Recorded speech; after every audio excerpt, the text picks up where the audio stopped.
Бидејќи малопродажните синџири во јавноста и медиумите најчесто се нарекуваат профитери, Хрватското здружение на работодавачи нарача голема економска анализа на трговијата на мало, а едно од главните пораки од незиното јавно представување беше дека инфлацијата не влијае на промената на трговците на мало. Бруто маржи и тоа во малопродажбата работи за големи пари. Хрватското здружение на работодавачи имало потреба од ваква анализа и ја нарачало, но во екот на големите економски потреси и борба ценовното тло да се стабилизира, нашите собственици на големи супермаркети ваква потреба немаат. Едноставно, тие не сакаат јавноста да знае колкави се нивните маржи. Што се однесува до маржите, тие во 2022 година во просек изнесувале 26,3% во малопродажниот сектор. Кај националните синџери тие се нешто повисоки, 27,6%, а во регионалните пониски 21,1%, велат аналитичарите на оваа трговска сфера. Дали е ова многу, малку или нормално за овој сектор?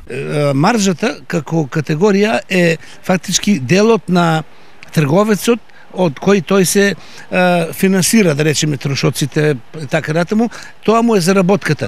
Меѓутоа, пак ќе повторам, во услови кога е побарувачката зголемена за одредени производи, пред се за прехрамбените производи и оние што се неопходни за секојдневното живење, тие ги зголемуваат маржите, бидејќи нивните производи се трошат без разлика дали ќе биде маржата поголема или пониска. Но, освен овие, забележени се и надпросечни маржи кои достигнуваат и до 30%, и тоа се за компании кои важат за дисконтни.